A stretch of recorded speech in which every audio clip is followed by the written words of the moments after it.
Olá, muito bom dia para você. A gente vai falar hoje aqui no 30 Minutos que Jorge Marra, ele se apresentou à polícia neste domingo. O secretário de Obras disse que agiu em legítima defesa, disse que foi legítima defesa ao matar o candidato a vereador Cássio Remes com 5 tiros em Patrocínio. Hoje o prefeito de Patrocínio chorou e se disse injustiçado por estar sendo cobrado por algo que o irmão fez. Deron Marra afirma que Patrocínio está tranquila. Vamos mostrar também hoje no 30 Minutos que morreu o último passageiro da van em um trágico acidente ocorrido aqui em Patos de Minas, na BR-365. Vamos mostrar também que vizinho é esfaqueado por causa de som alto. Você vai ver ainda que rapaz morre eletrocutado depois de subir em torre de energia para tirar uma selfie. E ainda, Atlético bate o Grêmio e continua na ponta da tabela, agora no 30 Minutos.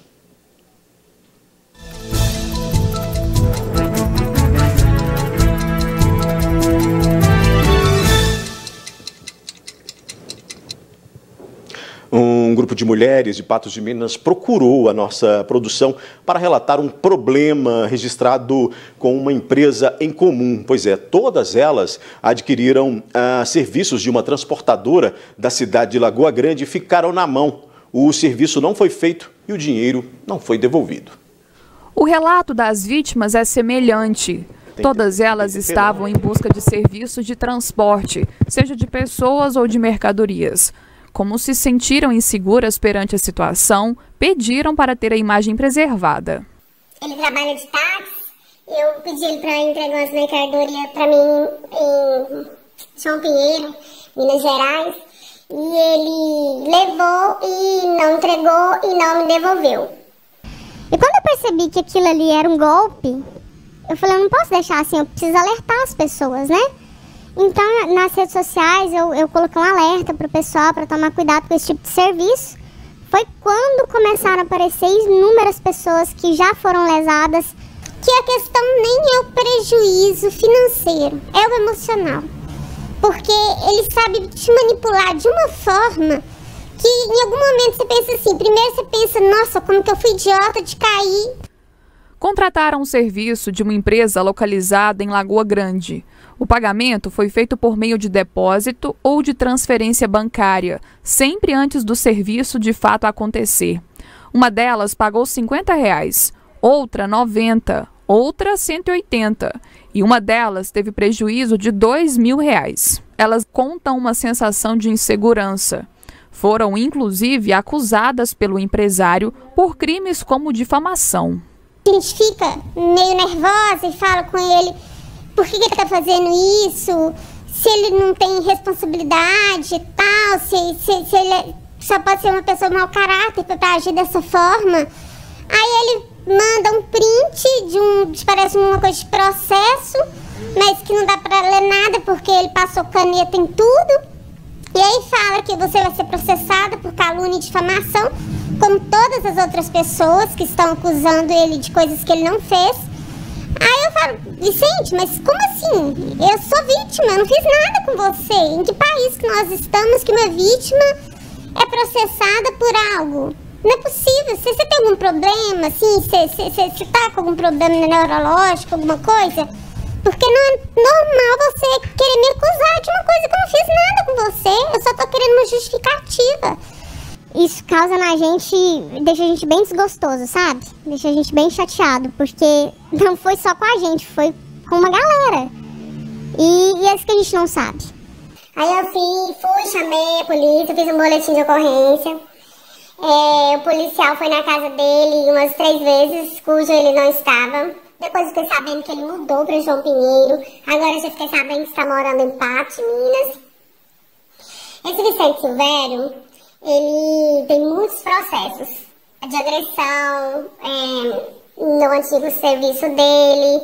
Ele é um cara muito sujo, muito canalha. Em busca de proteção, elas procuraram a polícia. Todas elas registraram boletim de ocorrências, que pela quantidade de vítimas já somam mais de 5. Muito recorrente esse tipo de ocorrência. Diariamente aportam várias ocorrências nesse sentido, né? Algumas realmente noticiando um crime Em algumas outras circunstâncias, não necessariamente o crime, mas o inadimplemento de uma obrigação, o não cumprimento de um serviço prometido, que não necessariamente configura um crime, mas pode configurar aí um injusto com relação ao direito do consumidor ou um fato a ser resolvido na seara civil. Diante de tantas denúncias, cabe agora à polícia investigar o caso.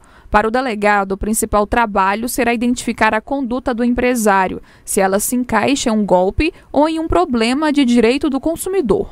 Em alguns casos, às vezes não é uma situação de crime, né? É uma situação de desacordo mesmo, o não cumprimento de uma obrigação. Né? É lógico que o dolo, nós vamos averiguar, o dolo que é a vontade do agente de obter essa vantagem indevida, né? Pelo recebimento dos valores. Se ele estava com boa intenção e não conseguiu adimplir o contrato, cumprir a obrigação dele, então por que ele não restituiu o valor? Né?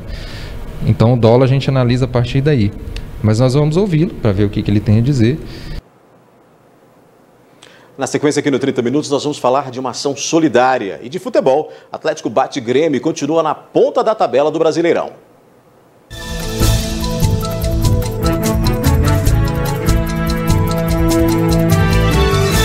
A Casa das Meninas dos Olhos de Deus vai realizar um almoço para levantar fundos para a instituição.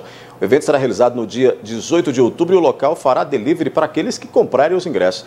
Quem traz maiores detalhes para a gente é a Débora Ramos, que está aqui comigo, gerente de marketing da casa. Tudo bem, Débora? Bom dia. O que temos já aí que a gente pode colocar aqui para quem está em casa, já se apressar e comprar o seu ingresso de cardápio para esse almoço aí? Bom dia. Então, no dia 18 de outubro, nós teremos sim o almoço beneficente em prol à Casa das Meninas, e nós teremos duas opções para agradar todo mundo. Tem o arroz carreteiro e também temos o estrogonofe de frango. Já deu fome essa hora, viu, Débora? Olha, e onde é que eu posso comprar o ingresso? Onde as pessoas podem ir para poder adquirir? Na verdade, nós temos uma equipe que está vendendo esses ingressos para nós, e esses ingressos também serão vendidos na própria instituição, que fica na Rua Canadá, número 1183. Então, as pessoas interessadas podem entrar em contato no telefone 3822-7052, que a gente vai informar melhor a respeito. Ô, Débora, a gente sabe que manter uma instituição como essa não é fácil, né? Tem um valor mensal aí muito alto para poder prestar todos esses acolhimentos que a casa faz, né? Isso, com certeza. Na instituição nós temos 4 frentes de trabalho. Nós acolhemos crianças de 0 a 18 anos e acolhemos também idosas. Então, tem pessoas que moram na instituição até 100 anos. E o custo com isso é muito alto, porque muitas das idosas usam fraldas geriátricas, tem os suplementos alimentares, além disso tem muitos remédios, então o custo é muito alto. E em função da pandemia, os nossos recursos diminuíram, em contrapartida, a demanda aumentou muito. Então, realmente, o almoço a gente colocou como uma estratégia realmente para passar por esse momento tão desafiador. Então vamos convidar o pessoal novamente para participar desse almoço e comprar os ingressos. Sim. Dia 18 de outubro, nós teremos o almoço, será arroz carreteiro e o estrogonofe. A porção para uma pessoa será vendida a R$15 e nós também realizaremos entregas. As pessoas que quiserem ter o almoço na sua casa, né, será R$5 a taxa de entrega. E a gente também irá entregar na porta da instituição para as pessoas que quiserem participar conosco. E o telefone de contato, vamos repetir? 3822-7052 e temos também o Instagram, que é Casa das Meninas Patos de Minas. Muito bem. Olha, a gente muda de assunto aqui porque, olha só, líder absoluto, o Atlético Mineiro está com 24 pontos e abriu 13 de vantagem para o vice-líder, o Internacional. Pois é, o Galo possui um jogo a menos. O Grêmio perdeu uma posição e agora aparece em 13º com 13. 1, 2, 3 vezes Keno. Com 3 gols de Keno, o time de Sampaoli bateu o Grêmio por 3-1 na noite deste sábado no Mineirão e abriu uma vantagem ainda maior na liderança do Campeonato Brasileiro. Keno abriu o placar em lance inusitado, driblou e finalizou, mas Paulo Vitor caiu para a defesa. O jogo seguiu, o árbitro de vídeo conferiu e viu que a bola havia entrado. Os gaúchos melhoraram no final e fizeram Everson trabalhar, mas o jogo esteve nas mãos do Galo nos primeiros 45 minutos. O Atlético não precisou de muito para ampliar. Aos 5 minutos, Keno cortou a marcação de Vitor Ferraz e finalizou. Contou com desvio de David Braz para fazer 2-0. Mas o Grêmio reagiu aos 9, com Isaac que mandou de cabeça. Só que o destaque da partida voltou a aparecer. E com uma linda jogada, aos 20 minutos o goleiro Everson fez uma ligação direta para Keno, que disparou e deu um toquinho na saída de Paulo Vitor para fazer o terceiro. A equipe de Renato Gaúcho esteve apática durante o primeiro tempo e boa parte do segundo, só reagindo quando levou o segundo gol. O treinador do tricolor poupou vários jogadores para o duelo de terça-feira contra a Universidade Católica pela Libertadores. Apesar dos desfalques, a equipe gremista não teve força para se impor diante do Galo. Mesmo com a ótima situação do Galo, o técnico acredita que melhorias ainda podem ser feitas. Foi uma boa atuação. Temos que ainda melhorar muito com a relação de los ataques. Hoy hubo muitas sequências de ataque em superioridade que não pudimos aprovechar. Então, esse aproveitamento do ataque vai fazer que o time não marque mais diferença em tanteador que a de hoje. Pero de qualquer forma, es un time muito novo e que está em etapa de crescimento. Keno, que foi destaque nos 2 últimos jogos do Galo, recebeu elogios do técnico, que destacou a importância do jogador no elenco. Aprovechar suas capacidades, tem uma grande virtude, jogador que salió muy bien de Palmeiras, después se fue a otro fútbol, llegó un poco fuera de forma, ahora está encontrando forma. La característica de Oyogo lo favorece, entonces marca diferencia hoy por hoy en todo. Desde que llegó, más allá de sus lagunas, en algunos momentos tuvo gran destaque y hoy por hoy agradecemos tenerlo, ¿no? Já Renato Gaúcho creditou a vitória do adversário a uma soma de fatores. Um pouco de tudo, né? A competência do adversário. Infelizmente nós não tivemos um bom primeiro tempo, recuamos demais, damos muito espaço, muito campo para o adversário, ele se aproveitou e não fomos bem e pagamos pelos nossos próprios erros. No segundo tempo a gente conseguiu equilibrar um pouco mais as coisas e no momento que nós estávamos bem na partida, estava 2-1, infelizmente nós tomamos o terceiro gol e aí isso foi uma ducha de água fria, até porque naquele momento a equipe do Grêmio se encontrava melhor que a do Atlético. Então a gente tem que dar os méritos também para o adversário e uma equipe totalmente nossa diferente. Aquilo que eu falo para vocês é sempre o entrosamento não é o mesmo.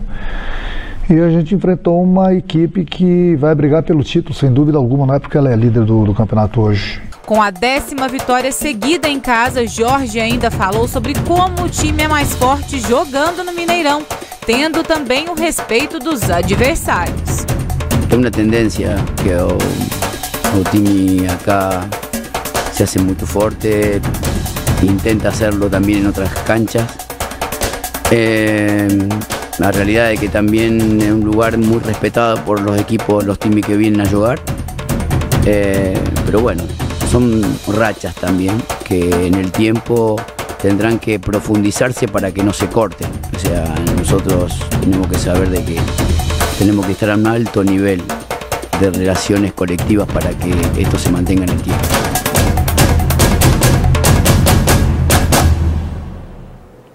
Foi um bom jogo, né? E pela vitória em Belo Horizonte, o Galo chegou aos 24 pontos, 3 acima do vice-líder internacional. O time mineiro ainda tem um jogo a menos, né? Confronto adiado com o Atlético Paranaense. A sequência do Galo terá o Vasco pelo caminho no domingo, às 20h30. Depois do intervalo, intolerância, vizinho é esfaqueado por causa de som alto e rapaz morre eletrocutado depois de subir em torre de energia para tirar selfie.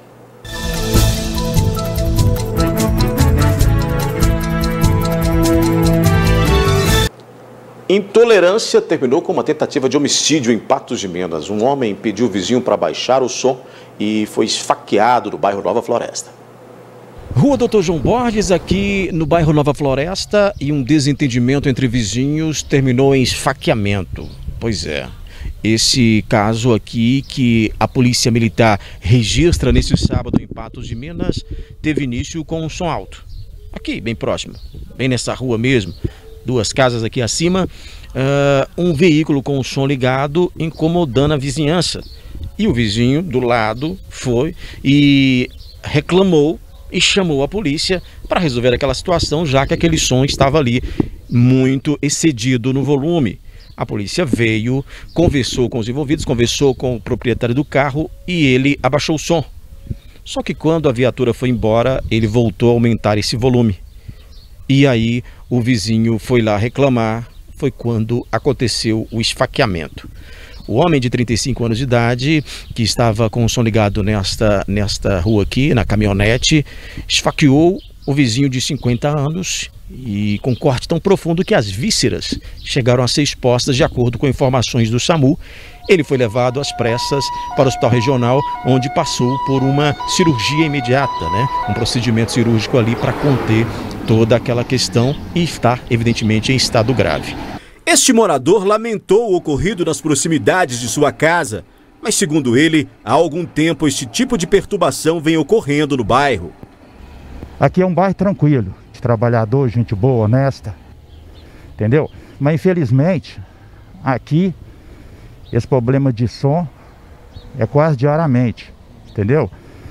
Ali de frente a minha sogra tinha, entendeu? Gente, infelizmente tem. Ali também parece que já houve um problema entre eles por causa de som. Eu mesmo já tive problema com o vizinho aqui, entendeu? Com truque, gritando, batendo em mesa. Mas infelizmente é difícil. Isso aí é um caso complicado. Acho que as pessoas deviam ter mais consciência um com o outro, ter mais, pensar no próximo, pensar no vizinho. Até o início da noite deste sábado, o autor das facadas ainda não tinha sido localizado pela Polícia Militar, que segue em rastreamentos.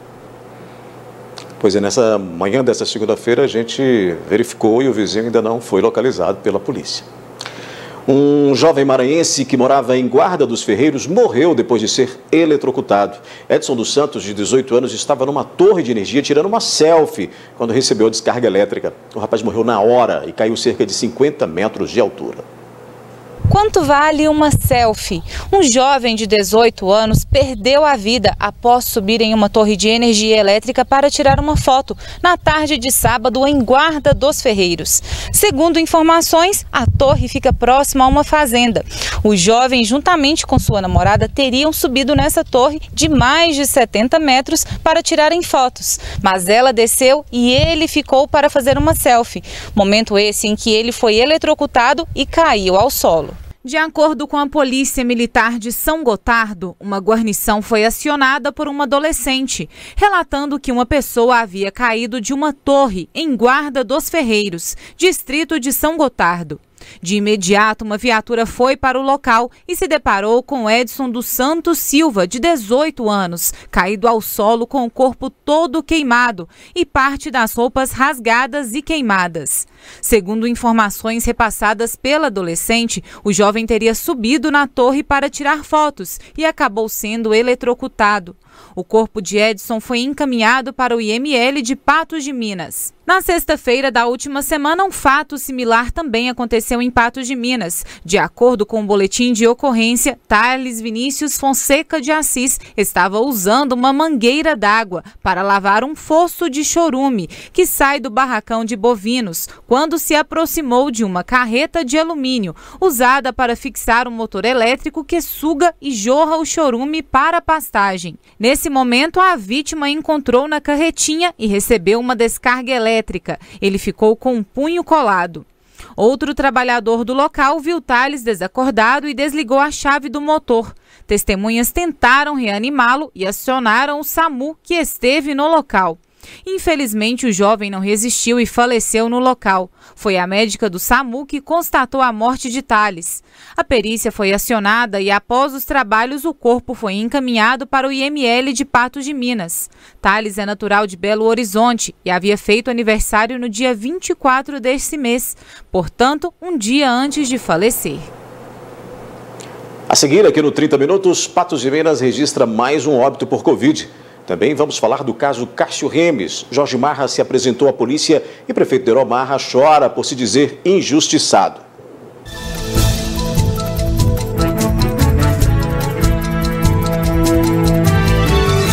Vamos falar de cuidados com a saúde com a Clínica e Laboratório Mais Exames. Nayara Santos, coordenadora comercial, está aqui comigo. Nayara, bom dia. Quais exames estão disponíveis para a gente poder ir lá e fazer aquele check-up? Bom dia.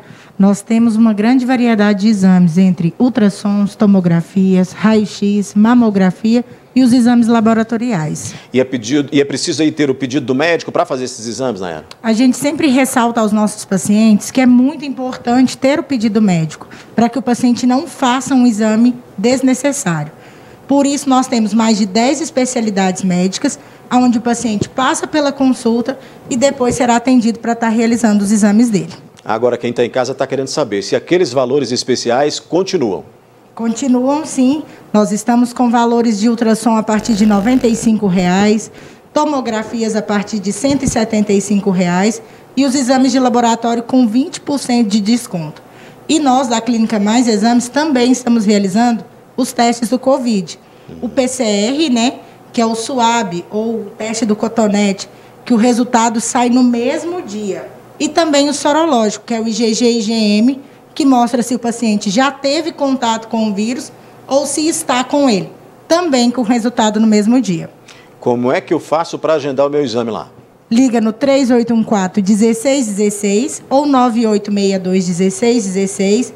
Nós ficamos na rua Agenor Maciel 153, em frente ao Mercado Municipal. Também realizamos coleta a domicílio. Obrigado, Nayara, por ter vindo. Muito obrigada.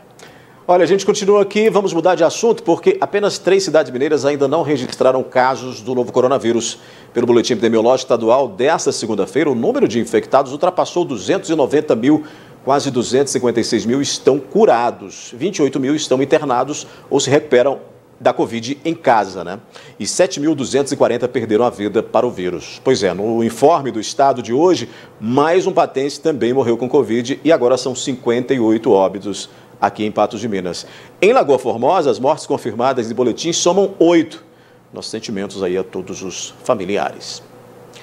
O único sobrevivente do trágico acidente envolvendo uma carreta e uma van na BR-365, no local conhecido como Curva dos Moreiras, morreu neste domingo. Ele estava no Hospital Regional Antônio Dias.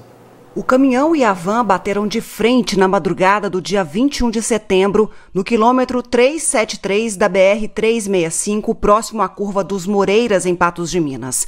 Segundo a Polícia Rodoviária Federal, o motorista da van teria tentado desviar de uma árvore que caiu na via, em consequência de uma queimada. Invadiu a contramão e acertou em cheio o caminhão que vinha em sentido contrário. 12 pessoas morreram na hora. Apenas um passageiro da van havia sobrevivido ao acidente. Mas, neste último domingo, uma semana depois da batida, Mário Teixeira Xavier Júnior, de 26 anos, morreu no Hospital Regional Antônio Dias, vítima de politraumatismo. O corpo foi levado para a cidade natal de Januária, região norte do estado. Jorge Marra se apresentou à polícia neste domingo. O secretário de Obras disse que agiu em legítima defesa. Hoje, o prefeito de Patrocínio chorou e se disse injustiçado por estar sendo cobrado por algo que o irmão fez. Jorge Marra se entregou à polícia neste domingo e foi ouvido por mais de 3 horas. Ele disse à polícia que agiu em legítima defesa. O irmão do prefeito de Patrocínio estava com pedido de prisão preventiva decretado e foi levado para o presídio. A polícia não revelou se ficou em Patrocínio ou se foi encaminhado para outra unidade prisional na região. Em coletiva nesta segunda-feira, o prefeito de Patrocínio, irmão de Jorge Marra, diz que a cidade está tranquila. Patrocínio está em paz, Patrocínio está tranquilo e eu vejo isso com muita serenidade. Deiró Marra chorou e diz se sentir injustiçado pela cobrança da população pelo ato cometido pelo irmão. Me sinto injustiçado pelas pessoas quererem colocar isso para cima de mim. Eu não tenho nada, não fiz nada, tenho 14 anos de vida pública, trabalhado, lutado por esse município. É uma fatalidade. né? É uma fatalidade. Então, só sinto isso, injustiçado. É o que eu penso. O que eu e meu pai tem a ver com isso? Um velho de 91 anos. As pessoas têm que separar as coisas. Pois é, a gente continua acompanhando esse caso aí, né, desde que aconteceu, o jornalismo da NTV vem fazendo esse acompanhamento. Registramos no dia do assassinato, registramos todos desenrolar aí com os pareceres da Polícia Civil, da Polícia Militar, na data do caso. De lá para cá a gente veio aí também fazendo a cobertura, fizemos a cobertura da indignação da família, fizemos também a cobertura lá do dia do sepultamento da vítima e a gente vem acompanhando até que neste domingo aí tivemos então esse desfecho do autor, né, do principal suspeito desse crime ter aí se entregado, foi com os advogados, se entregou à Polícia Civil, tá certo? O 30 Minutos volta amanhã em nova edição. Ele já está a postos, Gui Boaventura. Olá, Gui. Início de semana, boa tarde para você. Olá, Odair. Boa tarde, tudo bem? Tudo bem, tudo tranquilo. Tudo certinho? GGSS. Sem nenhum problema? Não. Então tá bom. Vamos lá, Vamos começar bem a semana, né? Vamos começar bem. O que temos hoje aí pra gente... Hoje só não vamos falar de futebol porque não foi bom o fim de semana pro meu time não, então vamos falar de qualquer outro assunto. Aliás, qual fim de semana foi bom pro seu time mesmo? Já tem tempo, hein? São vários fins de semana que não vem, não vem bem, né, Gui? Agora, quem te viu, quem te vê também, né, rapaz? Por quê? Já vi grandes times do Cruzeiro. Já vi... Não, transmitir assim, jogo de grandes equipes do Cruzeiro. Aquele Mas, time feito pelo Vanderlei Luxemburgo, que maravilha que ganhou era. tudo, né? Ganhou tudo, né? A tríplice coroa, né? Campeonato Brasileiro, Copa do Brasil, Campeonato Mineiro, Campeonato não sei do que, e foi ganhando. Não, e 17 e 18, Copa do Brasil, 2 Copas seguidas, e aí foi derrocada, né? Complicado. E aí, eu sou da época que eu comecei a ver o Cruzeiro jogar com Raul, Pedro Paulo, William, Procópio e Neco. Aí sim. Piazza e Zé Carlos, Natal, Tostão, Dirceu e o Dirceu é só Dirceu Lopes. Somente. Só Dirceu. Natal, Tostão, Dirceu e Hilton Oliveira. Nossa. Lima na ponta esquerda. Sem contar um banco de reserva que tinha lá. Nada mais nada menos do que grandes jogadores. Né? Vai deixar muita saudade. O William Procópio Neco. Olha que, sabe, a zaga era Pedro Paulo, era brincadeira. Como vi também grandes times do Atlético jogar, né? Então, aquele time que tinha Toninho Cerezo, Reinaldo de centroavante, né? O Éder pela ponta esquerda. Exatamente. Né? Os mineiros montaram grandes times, né? Aliás, por falar em grandes times, esse time do São Paulo, atual do Atlético, já que você citou o Atlético aí, é um time muito bem montado, viu, Gui? Quem tem acompanhado tem percebido que é um time muito bem montado. Você falou certo, um time bem montado. Agora, preste bastante atenção. O time do Atlético que está jogando hoje, eu não estou agorando nada, não estou desejando, muito pelo contrário, no Campeonato Brasileiro eu torço para os times de Minas. Né? Os times de Minas ganharem. Nós precisamos de um bom futebol aqui em Minas Gerais. Qualquer deles. Você não Cruzeiro, confia nesse Atlético, time? América. Você não confia nesse time aí? Não.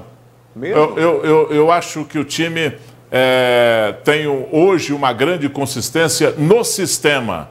O dia que eles marcarem 2 opções de jogada que o Atlético tem só, 2 opções de jogada que ele tem só, acabou o time. E isso, no decorrer de um campeonato, eles descobrem, os adversários descobrem assim, fácil. Vai depender da competência do adversário. Vai depender da competência do adversário. Então o time tem que ter mais opção de jogadas. Tem que ter... O Flamengo, por exemplo, né, Gui? Variações. O Flamengo, por exemplo, que esse Flamengo, por exemplo, não põe medo em ninguém mais, tá? O Flamengo, por exemplo, é um grande time, né? Empatou, né, no final de semana, esse jogo polêmico aí e tal. Sim, com o Palmeiras, né? Aliás, o Palmeiras, imagino eu, que pensou que ia ganhar esse jogo, porque estava bem desfalcado o Flamengo ali, né? E aí insistiu para o jogo acontecer, mas infelizmente para o Palmeiras Mas é o detalhe, o Flamengo tem banco, né? Tem um bom banco. Segurou bem o jogo. Segurou bem o jogo. De verdade que eu achei que o Palmeiras ganhava esse jogo. O Flamengo só precisa deslanchar, porque tem várias opções, inclusive de formação. Só centroavante, ele tem 2 grandes centroavantes, que é o Gabigol e o Pedro, que está lá agora. Né? 2 grandes centroavantes. Os que jogam separados ou jogam juntos. Tem um bom meio de campo. Bom meio de campo. Bons armadores. O Everton, um grande jogador, um grande meia, chega na área, arma bem o time. Então, o Arrascaeta, que é habilidoso e veloz. Arrascaeta, que é habilidoso. Então, são essas opções que eu acho que o Atlético tem que aproveitar até o adversário não descobrir que ele não é tão farto assim. Aí começa a vir uma marcação um pouco mais cerrada. Foi o que aconteceu no próprio Santos do Sampaoli. Ano passado. Ano passado. É verdade. Que deslanchou bem primeiro turno, segundo turno não conseguiu. Vamos embora? 12:10. Vamos embora, né? Porque eu já estou com fome já. Tá? Almoço. Então, bom almoço para você. Um abraço. Até mais, Gui.